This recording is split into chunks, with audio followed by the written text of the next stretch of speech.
자, 두 번째는 차단 피임법입니다. 자, 임신이 된다는 얘기는 수정란이 만들어진다는 얘기. 수정란은 난자와 정자가 만나서 만들어지는 거죠. 난자와 정자가 만나는 것을 차단하는 그 방법으로 피임을 한다는 얘기입니다. 첫 번째는 남성용 콘돔이에요. 성교 시 음경이 발기됐을 때 음경을 덮어 씌우는 보호막으로 사정된 정액이 질내로 들어가지 못하게 해서 남자와 정자가 만나지 못하게 하는 것.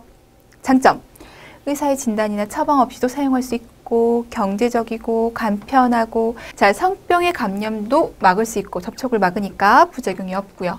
하지만 남성이 협조가 없으면 사용하기 어렵고 성감의 장애가 있을 수도 있고, 그리고 제대로 사용하지 않으면 역시 문제가 되죠. 여성용 콘돔도 있습니다. 우린 이것을 페미돔이라고 얘기해요. 자, 정액이 질 안으로 들어가지 못하게 함으로써 임신을 예방할 수 있는 방법, 여성의 의지에 의해서 스스로 피임할 수 있는, 남성의 성기 발기가 필요로 하지 않다. 그래서 성교 전에 미리 삽입할 수 있다. 성병으로부터 보호할 수 있다. 여성 호르몬이 부족한 경우 도움이 될 수 있다. 성교를 할 때마다 새 것을 사용해야 하는데 남성용 콘돔보다는 비싸다. 그 말의 뜻은 경제적으로 남성용 콘돔보다는 좋을 게 없겠구나. 음액과 음부가 덮기 때문에 여성의 성적 만족도가 떨어질 수도 있습니다. 자, 살정제, 정자가 자궁과 난관으로 이동하기 전에 질 내에서 정자를 죽이거나 무력화시키는 방법이에요. 살정제, 사용 방법이 간편하고 경제적이고 부작용이 적습니다. 자, 자궁 상부가 살정제로 잘 덮이도록 삽입되어야 하고 올바르게 이용하지 않으면 피임 효과가 없다. 입구 가까이 삽입된 경우 피임 효과가 낮아집니다. 자, 성교 전에 살정제 삽입 또는 주입하기 위한 조적이 필요한데 성교 15분 전에 삽입해야지 효과가 있어요. 자, 주입 또는 삽입 후 1시간 이상 시간이 경과하면 다시 사용해야 합니다. 피임 효과가 떨어질 수도 있겠다. 자, 경부차단법. 정자가 통과하지 못하도록 물리적인 장벽을 형성해서 질 내에 남아있는 정자를 죽이는 방법. 대표적으로 다이아프램 있고요. 경부 캡 있고 피임 스펀지가 있습니다. 자, 장점, 단점. 장점, 비교적 안전하고 배우자가 콘돔을 함께 사용할 경우 임신과 성병을 효과적으로 예방할 수 있어요. 단점, 자궁 경부의 크기에 맞춰야 되기 때문에 전문적인 사전 훈련을 받아야 됩니다. 자, 이거 톡식 샥 신드롬이 나타날 수 있어요. 사용상 부주의로 포도상 구균 감염이 될 수 있다. 그래서 TSS를 유발할 수 있는데 이게 뭔지 기억하셔야 돼요. 자, 갑작스러운 고열, 오심구토, 어지럼증, 설사, 인후통, 근육통, 화상과 같은 발진이 나타나는 것. 무엇으로 인한 감염? 포도상 구균으로 인한 감염. 자, 자궁 내 장치, IUD 중요합니다. 꼭 기억하셔야 돼요. 자, 자궁 장치는 자궁 경부를 통해 삽입돼서 자궁 내에 장치되는 T자형의 작은 기구이다. 자궁이 이렇게 생겼단 말이에요. 이렇게 위치하도록 하는 거죠. 자궁 내 장치. 자궁 내 장치는 정자의 이동을 방해하고 자궁 내막을 변화시켜 착상을 방해할 겁니다. 착상을 방해할 겁니다. 정자의 이동을 방해해서 수정란이 만들어지지 않도록 하고, 만들어졌다 하더라도 착상되는 것을 방해할 거예요. 자, 언제? 출산과 관련된 터울 조절을 원할 때, 성교할 때마다 번거로운 동작을 원치 않을 때, 다른 피임 방법으로 피임하기 어려울 때, 모유 수유 중일 때 사용할 수 있습니다. 자, 삽입하기 전에 임신이나 생식기 질병, 기형과 관련된 검사를 해야겠고요. 월경 주기의 첫 5일이 자궁경관이 부드러워지고 약간 개대돼서 삽입하기 매우 좋고, 분만 후 6주 후, 제왕절개 후 8에서 10주 후가 적절합니다. 자, 이 IUD에는 레보누게스트렐 분비 자궁 장치가 있고 미레나가 있어요. 각각의 특징들을 좀 봐주시면 되겠고요. 자, 부작용 꼭 봐주셔야 됩니다. 자, 삽입할 때 3에서 4개월의 월경량과 질 분비물이 증가할 수 있어요. 포인트 뭐 잡으셔야 되냐면 월경량이 증가할 수 있다는 거. 출혈량이 많아진다는 건 좋은 사인이 아니잖아요. 자, 지속적인 월경 과다가 문제가 된다니까요. 자궁내 장치를 제거해 주셔야 돼요. 여기 꼭 포인트를 맞춰 주셔야 돼요. 자, 간헐적 월경통이 있을 수 있으나 12시간에서 24시간 이상이나 지속될 때에는 감염의 가능성을 고려할 수도 있습니다. 자, 월경 사이에 불규칙적인 출혈, 반상출혈, 점상출혈이 있을 수 있고 자궁내 장치의 자연 배출과 이탈로 피임의 실패 가능성이 있습니다. 자, 나이가 많을수록 미산부에서 자연 배출, 이탈이 더 많은 경향이 있고 삽입 시기에 영향을 받고 자궁 천공은 드물지만 발생하면 심각합니다. IUD 부작용. 자, 금기증 기억하셔야 됩니다. 반드시 사용을 금해야 될 경우. 이미 임신이 됐어. 그럼 삽입하면 안 되죠. 의심이 되는 경우. 골반 염증을 알았어. 자, 뭐든 몸 밖에서 몸 안으로 들어가는 건 다 감염의 가능성이 있다고 보셔야 돼요. 골반 염증을 알았어. 자주 재발해. 근데 거기에다가 IUD를 삽입한다? 가능성이 높아집니다. 안 돼요. 성병에 감염됐거나 감염될 우려가 있는 경우 자궁경관 협착증, 자궁관 형태에 문제가 있거나 자궁 외 임신력이 있는 경우 자, IUD가 있어. 자궁 외 임신력이 있는 경우 역시 여기서 착상될 가능성이 커요. 안 돼요. 진단되지 않은 비정상적인 생식기 출혈이 있을 경우 출혈과 관련해서 꼭 주의 깊게 봐주셔야겠고요. 비정상적인 질분비물, 심한 빈혈증이 있을 때 지금 빈혈이 있어요. 헤모글로빈 수치가 감소되어 있습니다. 그런 상황에서 출혈 가능성을 높여줄 수 있는 뭔가를 한다? 옳지 않죠. 이때는 반드시 금기입니다. 장점, 여성의 의지에 의해서 피임을 할 수 있는 방법. 한번 삽입하면 오랫동안 피임 효과가 지속돼서 성교 전으로 조작할 필요가 없고 반드시 전문가의 진단이 필요하죠. 그리고 자연 배출, 위치 이동으로 인해서 피임 효과가 떨어질 가능성이 있다는 거. 자궁내 장치 삽입 후 골반 염증성 질환, 이런 염증, 감염 이런 것과 관련해서 관련성이 있다는 거. 감염, 자궁 천공의 위험성이 있고 항상 뭐 생각하셔야 돼요? 출혈 생각하셔야 돼요. 출혈, 자궁 출혈의 가능성이 있다는 것까지 봐주셔야 됩니다. 자, 성교 중단법입니다. 스탑 하는 거죠. 질 외 사정법이라고도 하고 성교 도중 사정을 하기 전에 질에서 음경을 빼내 체외 사정하는 방법.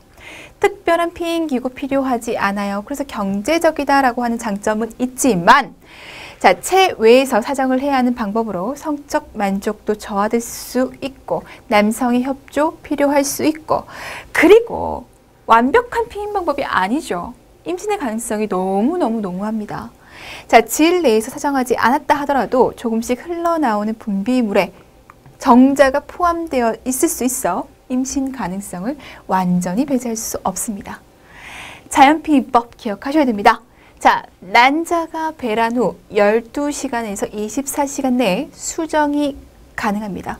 배란하고 나서 이틀이 지나도 수정 가능해요. 배란 이래만 수정이 가능한 게 아니란 얘기죠. 이 시기에 성교를 피하는 방법입니다. 자, 월경 주기를 이용하자. 여성의 생리 주기를 이용해서 배란 기간 동안에는 금욕하는 방법이다. 자, 각 주기의 월경 첫날을 1일로 해서 최장 주기와 최단 주기를 계산해서 이 최단 주기에서 18을 뺀 수가 금욕을 시작해야 되는 첫날, 그리고 이 최장 주기에서 11을 뺀 수가 수정 가능한 마지막 날. 그럼 이 시기를 빼주면 되죠. 이 시기를 제외하고 성교를 하는 것. 이 시기에는 성교를 피하는 것, 금욕하는 것. 이것이 자연피임법입니다. 장단점, 기구나 약물을 사용할 필요 없고 부작용이 없어요. 매우 경제적이에요. 하지만 이 월경주기라는 것이 사실 환경에도 영향을 받고 심리적인 것도 영향을 받고 호르몬에도 영향을 받고 뭐 스트레스 영향을 받고 먹는 거 영향, 여러 가지 요인들에 의해서 영향을 받잖아요. 월경주기가 불규칙해질 가능성도 있고 한 주기를 건너뛰는 등 불규칙할 경우에는 이거 사용하면 실패 확률이 굉장히 높죠. 임신 가능성 굉장히 높습니다. 여성의 월경 주기라고 하는 것이 무조건 정확한 것은 아니다. 환경적으로, 심리적으로 영향을 많이 받기도 한다. 자, 기초체온법.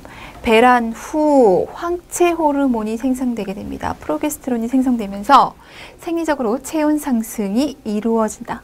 프로게스테론이 기초 체온을 올린다라고 얘기한 거 기억나십니까? 그걸 이용하겠다는 겁니다.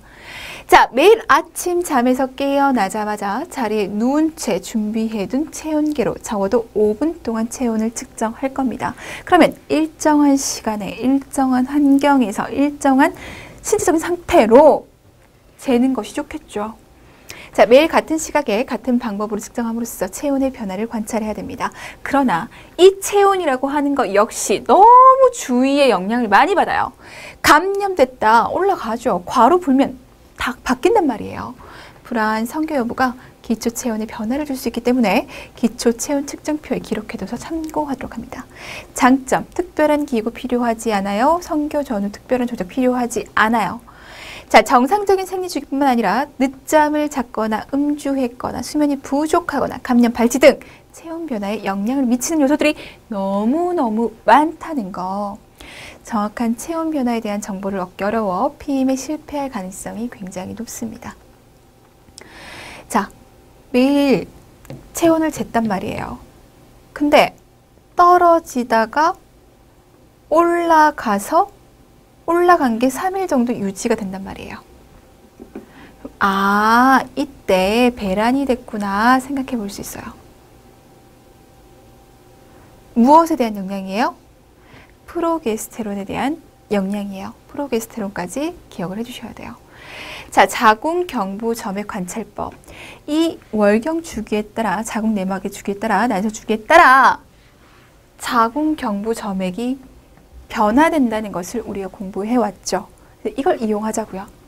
자, 배란 시, 배란 전에는 에스트로겐이 우세해요. 배란 후에는 프로게스테론이 우세해요.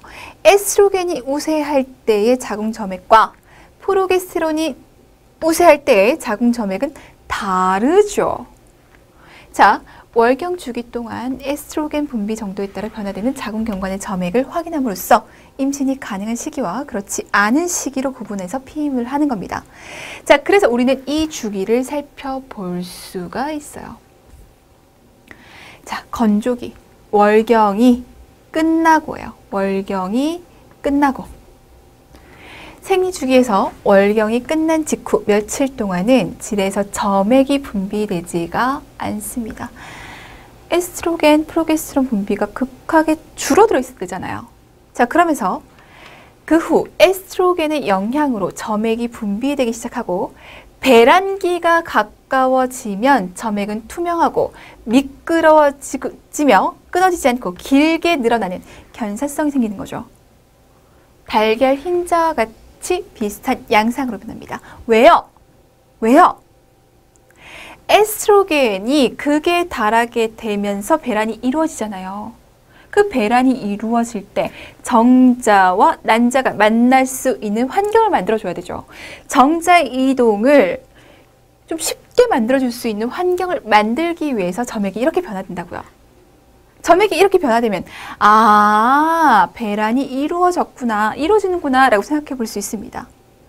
자, 배란되고 나서 24시간, 거의 3일이라고 봐요. 임신이 이루어질 수 있다고 얘기했어요. 이 매끄러운 느낌이 임신이 가장 잘 되는 시기임. 당연하지, 배란이 이루어지니까요. 중요한 증상으로 매끄러운 점액이 분비되는 마지막 날을 피크라고 얘기를 할 겁니다. 자, 피크 증상은 배란 0.1시간 전에 일어나 배란을 말해주는 가장 정확한 생리 증상이고 2주 후에는 월경이 시작될 겁니다. 우리가 월경 주기 얘기를 했잖아요. 배란이 이루어지고 나서 14일 후에 월경이 이루어지잖아요. 자, 점액의 변화가 있는 날로부터 피크가 지난 후 3일째 되는 날까지 성적 접촉을 금하거나 다른 피임 방법을 사용해 주셔야 됩니다. 자궁 경부 점액 관찰법입니다. 장점, 특별한 기구 사용하거나 전후 조작 필요 없어요. 자신의 신체 변화에 대해서 더욱 관심을 가질 수 있죠. 나의 질 분비물이 자궁, 경부, 점액이 어떻게 변화되는지를 볼 수 있잖아요. 관심 갖을 수 있잖아요. 부부가 함께 가능성을 의논해서 자녀의 출산을 계획할 수 있고, 자, 자궁경부의 점액 양상은 여러 원인에 의해서 변화될 수가 있습니다. 감염에 의해서도 변화되죠. 감기, 부비강염, 치료 약물에 의해서도 변화될 수 있습니다. 성적 자극에 의한 분비물의 변화 등을 정확하게 구분하기 쉽지 않기 때문에 확실하게 판별을 내기가 어렵다. 자, 주사식과 피하이식 호르몬 피임제가 있습니다. 자, 주사식, 피하이식 종류별로 여러분들 좀 봐주시면 되겠고요. 자, 외과적 불임법으로 가보도록 할게요. 난자나 정자의 이동을 막아서 불임으로 만드는 외과적인 절차. 자, 남성 불임술로서 정관절제술이 있죠. 정자가 사출되는 과정을 차단할 겁니다. 임신되지 않도록 하는 피임 방법, 부작용, 수술 중 출혈, 혈종, 수술 후 음낭 부종, 통증, 감염, 뭐 이런 증상들이 나타날 수 있어요. 고환의 호르몬 생산 부위에 영향을 미치지 않기 때문에 성욕이나 정액의 양에는 변화가 없습니다. 단지 사정관을 차단함으로써 정자만 사정되지 못하도록 하는 겁니다. 자, 한 번 시술로 인해서 이제 임신에 대한 위험이 없어지는 거죠. 소요되는 시간 간단해요. 회복이 빨라요. 근데 영구적인 피임 효과가 있어요. 정자가 배출되지 않기 때문에 다시 임신 기능이 회복되어야 할 때 임신되지 않습니다. 그러니까 회복성, 복귀성이 없는 거죠. 복귀가 안 된다. 수술 즉시 효과가 있는 피임 방법이 아니므로 완벽한 효과를 보기 위해서는 정자가 배출되지 않음을 확인하기 전까지 다른 피임법을 사용해야 합니다. 자, 난관결찰술. 난관을 폐쇄할 거예요. 정자가 난관을 통과하지 못하도록 할 겁니다. 그럼 못 만나겠죠. 금기증, 임신이 되었거나 임신되었을 가능성이 있거나 급성 골반염이 있거나 전신 감염이 있는 경우, 임신으로 인한 합병증이 있었던 경우에는 안 된다는 거. 수술 간단해요. 시간 적게 들어요. 바로 피임 효과 기대할 수 있어요. 성생활에 장애 주지 않아요. 임신에서 영구적으로 회복될 수 있어요. 영구적인 피임 방법이기 때문에 복원 가능성이 낮습니다. 자, 응급피임법. 무조건 기억하셔야 되는 부분. 자, 계획되지 않은 성행위, 성폭력 등 불시의 성행위 후에 피임약의 복용, 기타 방법으로 원치 않은 임신을 미연에 방지하는 것을 얘기합니다. 응급으로 피임하는 것. 그러니까 성관계 후에 이루어지는 피임법인 거죠. 수적 6일 후에 수정란이 착상하는 것을 이용해서 이 기간에 착상을 방지하는 약물, 기구를 사용해서 임신을 예방하고자 하는 방법. 응급피임약 기출된 바 있습니다. 자, 배란 전에 복용하게 되면 응급피임약은 난포 발달을 억제할 겁니다. 자, 난포의 발달을 억제한다는 것은 난자의 성숙을 막으니까 배란 억제됩니다. 자, 배란 후에 복용하게 되면 난소 호르몬 생산이나 자궁 내막의 변화에는 거의 효과는 없다. 복용, 성교 후 72시간 이내 2정을 복용하고 12시간 이후 다시 2정을 복용할 겁니다. 수정이 되는 시기를 생각하는 거예요. 자, 의학적인 금기, 임신됐을 때 착상된 임신을 방해하지는 못하기 때문에 임신한 후에 먹어도 효과가 없습니다. 진단되지 않은 비정상적인 질출혈이 있다면 금기. 자, 구리함유, 자궁 내 장치를 삽입함으로 인해서 착상을 막을 겁니다. 장시간의 피임을 원하는 여성에게만 추천하고 기타 피임 패치 그리고 피임용 질링 등이 있어요. 피임 무조건 A급. 테마 4로 넘어갑니다. 성문화 그리고 성윤리. 뭐에 대해서 본다? 성폭력에 대해서 본다. 자, 성폭력, 강간, 중강간, 특수강간, 강제추행뿐만 아니라 성희롱, 성기 노출, 음란선화, 사이버성 폭력 등 상대방의 의사에 반하여서, 이게 중요한 거죠. 상대가 원하지 않는데 가하는 성적 행위를 말한다. 모든 신체적, 언어적, 정신적 폭력을 포괄하게 됩니다. 자, 성폭력 피해 유형별 특성. 강간, 치상. 개념을 확실하게 알자고요. 자, 강간의 기준은 남성의 성기가 부녀자의 성기에 삽입되었는지 아닌지의 여부로 가름하게 된다.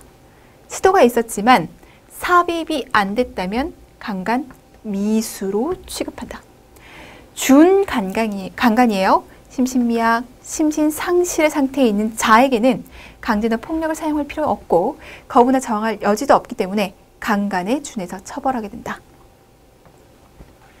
강간 미수, 강간의 시도는 있었으나 삽입까지 되지 않은 상태, 특수강간, 비친고죄로 엄벌에 처해지고 합의로 고소치하게 되더라도 무조건 처벌받게 됩니다.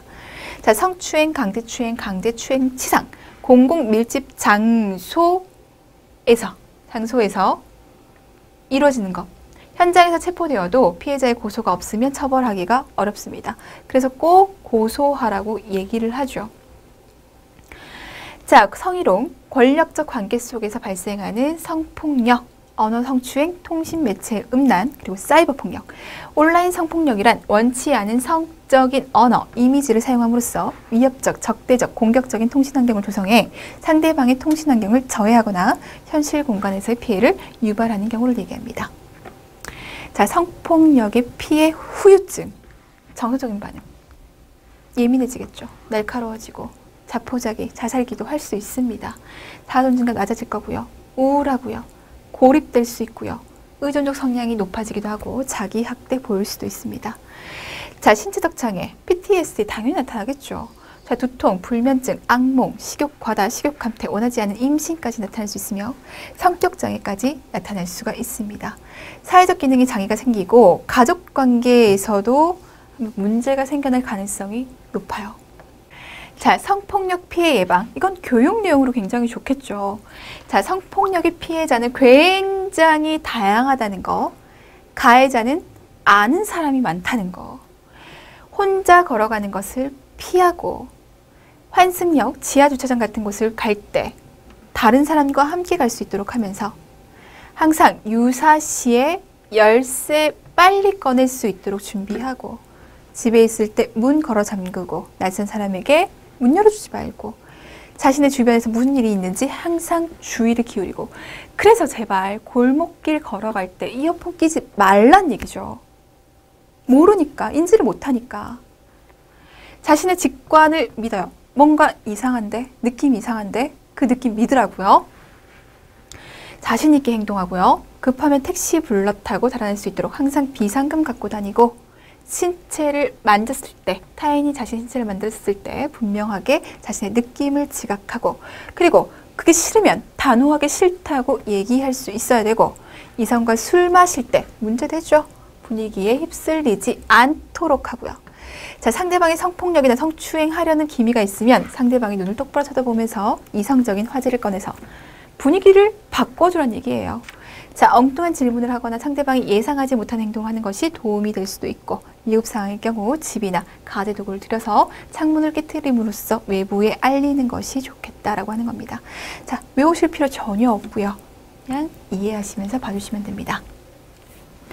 자, 성폭력 피해 시 대처 방법. 얘는 아셔야죠. 성폭력 피해자를 발견했어. 그때 어떻게 관리해 주실 거예요? 이런 내용들에 대해서 기출된 바가 있습니다. 자, 성폭력 상담소나 각종 위기 전화 상담소에 전화를 하고 목욕을 하거나 옷을 갈아입지 말아야 됩니다. 증거 채취해야 될 거 아니에요. 바로 병원 응급실, 산부인과 가서 검진을 받습니다. 이때 성병이나 에이즈 검사 함께 할 수 있도록 하고 사건과 가해자에 대해서 기억나는 거 모두 적어두고 반드시 경찰에 신고해야 됩니다. 자, 심리상담소를 찾아가서 심리상담을 받아야 돼요. 정신적으로, 사회적으로, 성격적으로도 많은 후유증을 남깁니다. 자, 비슷한 경험을 가진 사람끼리 모이는 단체에 가입해서 자조될 수 있도록 해야 됩니다. 자, 이와 관련해서 강간상해 증후군 알고 계셔야 돼요. 강간상해 증후군 기억해 두셔야 되는 부분입니다.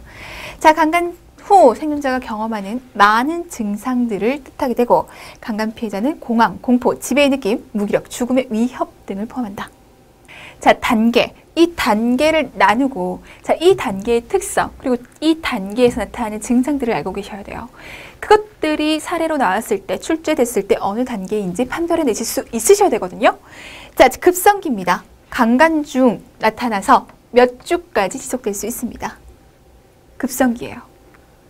매우 심한 두려움으로 죽을 것 같은 두려움이 생겨요.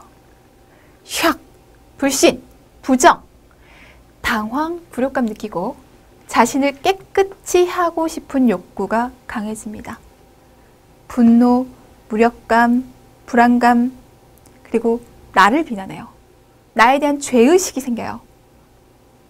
계속 그 장면이 떠오르게 되는 거죠. 급성기입니다. 자, 이런 상황에서 나타나는 신체적인 증상. 홍조, 발한, 열감, 냉감, 과호흡, 오심, 구토, 변비, 설사, 빈뇨, 성기능장애, 주의력 손상, 집중력 약화, 기억력 감소, 외모와 계획의 변화. 많은 강간 생존자들은 불면증과 함께 밤에 울거나 악몽에 시달리게 되죠. 자, 외부 적응기로 넘어갑니다. 자, 급성기가 지나가면 직장이나 학교로 돌아가서 일상적인 역할을 재개할 수 있습니다. 자, 진정이 되더라도 실제로는 부정과 억압에 의한 적응입니다. 완벽하게 치유된 것이 아니라 내가 그것을 누르고 있다는 얘기죠. 이 기간은 일생을 조절하는 데 영향을 주는 중요한 회복기입니다. 이때 잘 관리해야 돼요. 제도짓기, 강간 경험이 없어지는 것이 아니기 때문에 부정과 억압이 오랫동안 지속되는데 이러한 반응이 계속된다면 적응기전은 황폐화됩니다. 계속 억누르고 있으면 얼마나 힘들 거예요. 자, 제도짓기에 이르면 억압감, 불안감, 강간에 대해서 얘기하고 싶은 강한 충동을 갖고 자아 개념이 변하고 강간에 대한 감정이 해소되게 됩니다.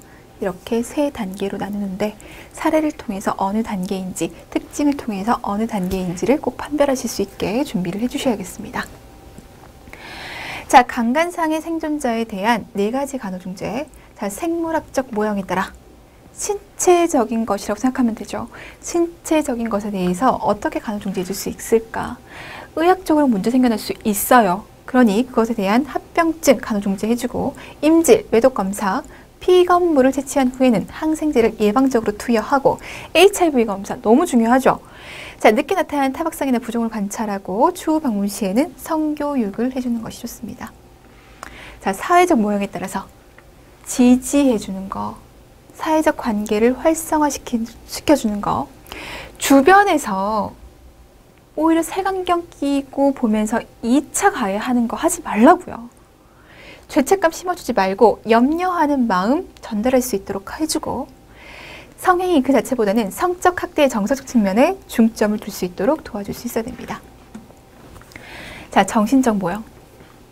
원래 건강한 수준의 활동으로 돌아갈 수 있도록 도와주고 이전의 활동 수준으로 돌아갈 수 있도록 해주고 자, 생존자는 말한 것에 대해서 집중하지 못하기 때문에 항상 반복적인 표현과 행위를 사용한다는 것을 인지하시고 편안하게 침묵을 지키는 것도 필요하고 침묵이라고 하는 거 이거 치료적 의사소통이었죠. 가능하면 생존자들이 자신의 치료에 참여하도록 지지하고 간호사는 상해로부터 치료될 수 있는 생존자의 능력에 대해서 신뢰감을 전달합니다. 자, 인지행동적 모형. 강간에 대한 잘못된 인식에 근거한 자기 비난이 있거나 이런 자기 비난, 잘못된 인식, 그러니까 자동적 사고로 인해서 우리 정신간호학에서 인지행동 얘기했어요.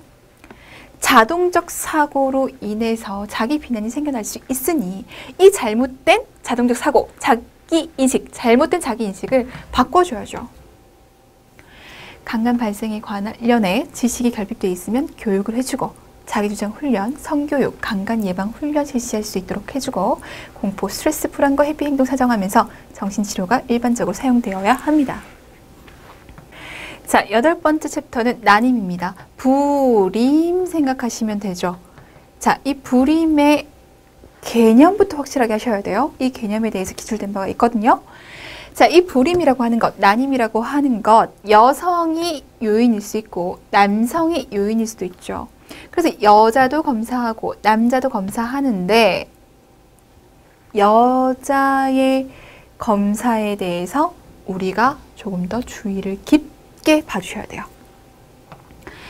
자, 난임이라고 하는 것은 아기를 갖지 못하는 난임은 임신 가능한 연령의 부부가 동거하면서 피임을 하지 않고 정상적인 부부 관계를 가졌음에도 불구하고 1년 이내 임신이 되지 않거나 요게 기출을 했습니다. 1년 이내에 생존아를 출생할 수 있는 임신 지속이 불가능한 상태를 얘기합니다. 난임 이꼴 무조건 불임은 아니지만 같이 준해서 기억을 하시라고요. 자, 불임이라고 하는 것은 1년 이내 임신이 되지 않는 것, 그리고 난임이라고 하는 것은 불임과 함께 생존아를 출생할 수 있는 임신 지속 불가능한 상태를 얘기한다는 거. 자, 여성의 난임 사정부터 보겠습니다. 여성 난임 검사와 합리적인 근거, 월경 주기에 따라 어떤 검사를 하는지, 왜 이런 검사를 하는지에 대한 근거가 이렇게 보여지고 있거든요. 우리는 하나하나 살펴볼게요. 자, 첫 번째, 배란 검사를 해보자. 배란 사정을 해보자. 자, 월경력 조사. 월경 주기가 불규칙하거나 무월경이 있다면 배란이 잘 안 되거나 시상하부, 뇌하수체, 난소축에 기능 부전이 있는 것으로 본다. 그래서 월경력을 조사하자. 희발월경, 무월경, 빈발월경, 기능장애, 자궁출혈 등이 있는지를 확인한다. 두 번째, 기초체형 검사를 하자.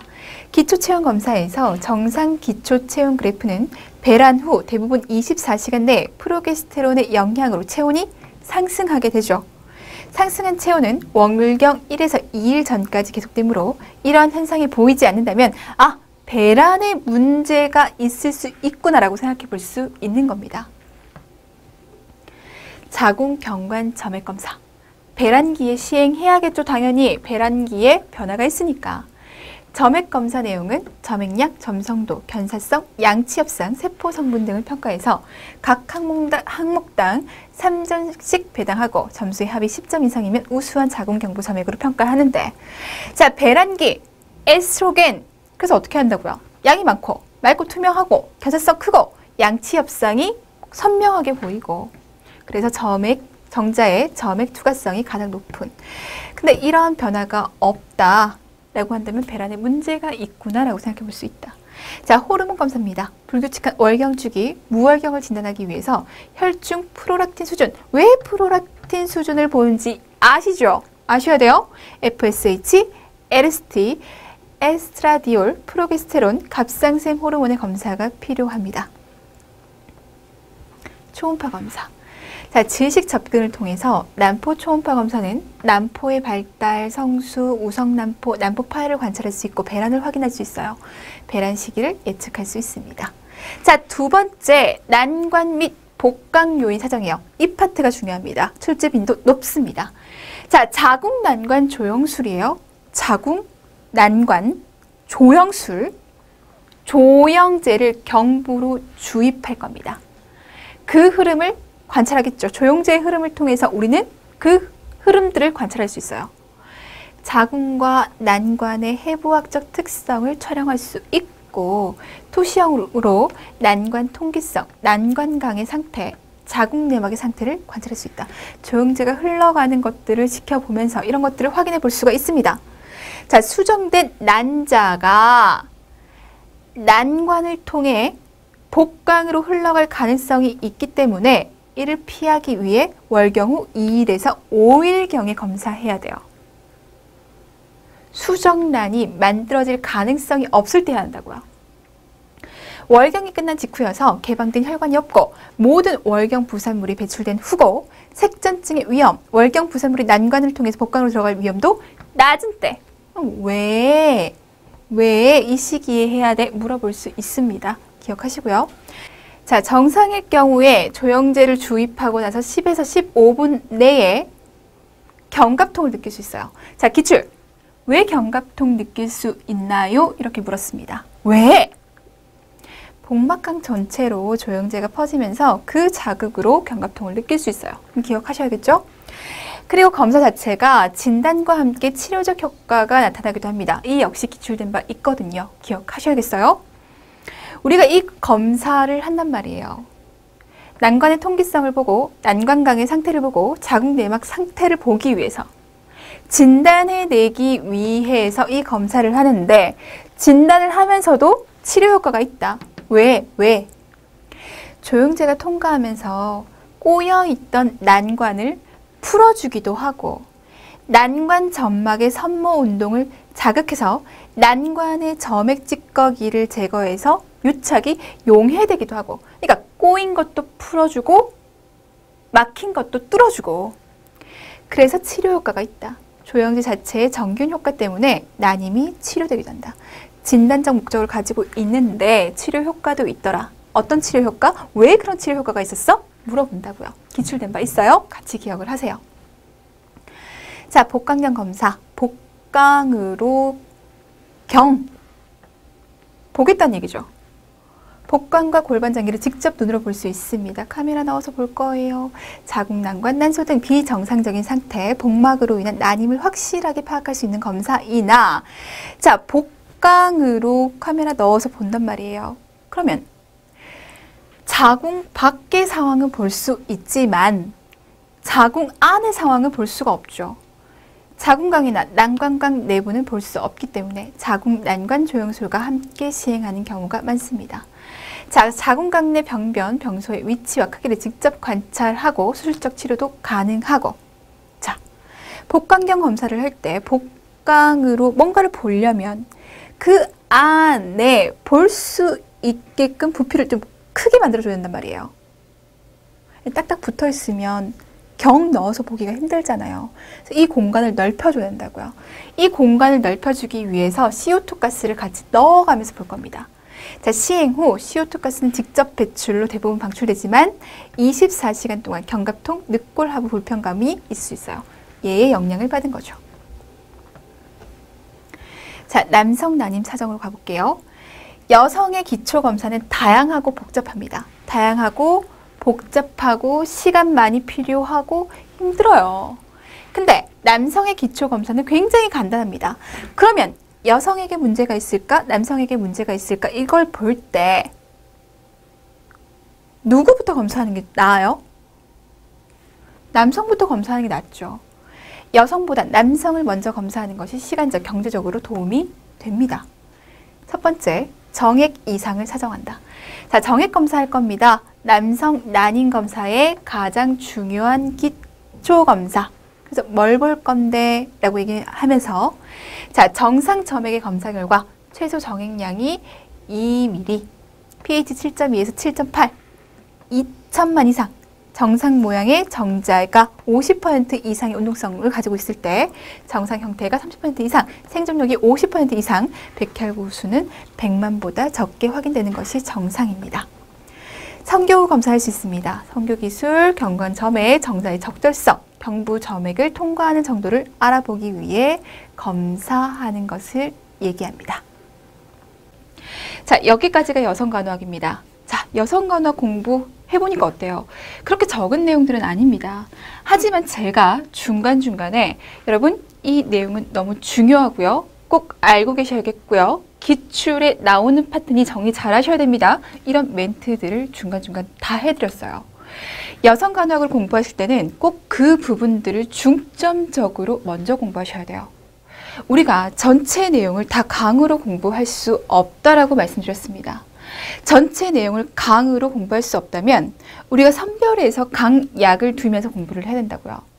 근데 여성간호학은 강을 줘야 될 부분에 신경을 조금 더 쓴다면 정말 고득점 받을 수 있는 파트예요. 강을 둬야 되는 부분에 조금 더 주의를 집중하고 그리고 나서 확장돼서 공부하는 방향으로 여러분들이 잡아가시면 되겠습니다. 자, 여성간호학이에요. 누구를 대상으로 하는 거예요? 여성을 대상으로 하는 거예요. 자, 여성을 대상으로 한다. 그러면 여성을 대상으로 했을 때 우리가 이들에게 전문적인 의료, 간호를 제공하기 위해서 알고 있어야 되는 지식은 뭐가 있을까를 한번 생각해 보자고요. 여성이다. 아, 여성만이 나타나는 생적인 변화들이 있잖아. 그것에 대해서 공부를 해야겠어. 자, 여성이라고 하면 임신하잖아. 그럼 임신으로 인해서 나타나는 변화들, 그리고 정상적인 임신, 그리고 고위험의 임신. 임신 공부했어요. 그럼 분만 공부해야겠죠. 이런 과정들에 대해서 공부를 하시고, 자, 여성에 대한 이해를 했어요. 그리고 임신과 분만에 대한 과정들에 대해서 이해를 했어요. 그리고 나서 폐경과 관련해서 여성에게 있어서 큰 이벤트, 큰 이슈예요. 이것과 관련해서의 변화, 내가 알고 있어야 되는 것들은 무엇이 있을까? 여성으로서 생겨날 수 있는 그런 문제들, 성교육, 이런 것들과 관계해서 내가 나의 대상자들에게 전문적으로 전달해 줄 수 있는 지식은 뭐가 있을까? 이렇게 능동적으로 생각해 보면서 공부하시길 권해드릴게요. 여성간호학 중요하다는 내용들 짚어드렸습니다. 자, 그것들을 기준으로 해서 능동적으로 공부해 가시면서 확장해 나가시면 돼요. 자, 정리 잘 하시고요. 다음 시간에 뵙도록 하겠습니다. 수고 많으셨습니다.